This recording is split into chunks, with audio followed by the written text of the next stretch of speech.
नमस्कार, मैं हूं आपके साथ अनुष्का और आप देख रहे हैं दैनिक क्राइम भारत न्यूज।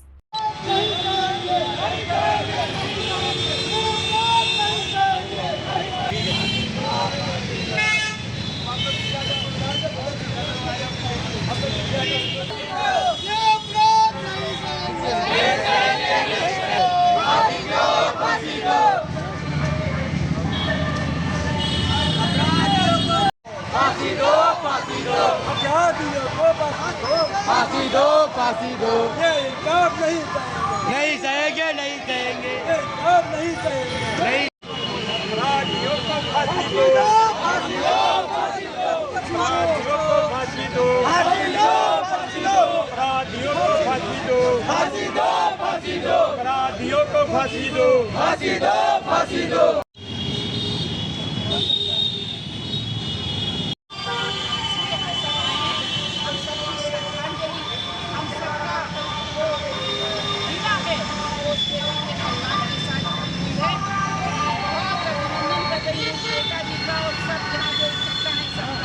आप सबने ये देश का हर एक कोना एक है, ये देश एक है।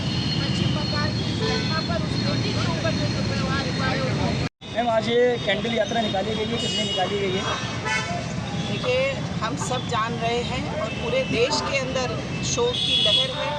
पूरे देश के अंदर और विशेष रूप से जो महिला है, मातृशक्ति है, वो बहुत कष्ट में है।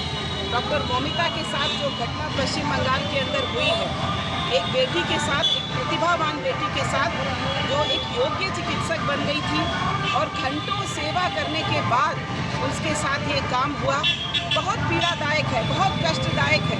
और इसके बाद ये कष्ट कई गुना बढ़ गया जब वहाँ की निर्दयी निर्मम जो ममता दीदी मुख्यमंत्री हैं, उन्होंने जिस प्रकार का आचरण किया, सरकार की व्यवस्था ने पश्चिम बंगाल की जिस प्रकार का आचरण, माने हजारों की भीड़ उस अस्पताल के अंदर केवल और केवल सबूत मिटाने के उद्देश्य से घुस गई।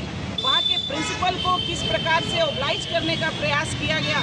माने जब व्यवस्था, जिनकी जिम्मेदारी, जिनकी जवाबदेह लॉ एंड ऑर्डर व्यवस्थित रखने की हो, वो ही अपराधियों को और ये विभत्स कृत्य के अपराधियों को बचाने का काम करने लगे, तो ऐसी सरकार क्यों रहनी चाहिए जो सरकार अपने कर्तव्यों से अलग हो जाए और वहाँ पर माँ बहन बेटी। अभी हम संदेश खाली भूल नहीं पाए थे। पश्चिम बंगाल का जो संदेश खाली था और जहाँ पर इस लंबी श्रृंखला ये जो अराजक तत्व थे जिन्होंने करी थी और उनको ही बचाने का काम पश्चिम बंगाल की व्यवस्था ने किया था। अभी देश संदेश खाली भूला नहीं था कि डॉक्टर मौमिता का ये कष्ट देश के ऊपर आया है। हम सब ने यहाँ 2 मिनट का मौन रखा है। उनके माता पिता को यहाँ से एक मिल नहीं सकती सांत्वना जो उनका गया है, लेकिन पूरे देश की मातृशक्ति का संबल उनके कष्ट के साथ जुड़कर, और ऐसी सरकार को पल भर भी रहने का नैतिक दायित्व नहीं है। नैतिक दायित्व नहीं, इसलिए मैं कह रही हूँ कि घटना हो गई, वो हो गई, ठीक है, लेकिन उसके बाद जो आपका आचरण रहा वो क्षमा योग्य नहीं रहा। अपराधियों को फांसी दो, फांसी दो। तमाम महत्वपूर्ण खबरों के लिए देखते रहिए दैनिक क्राइम भारत।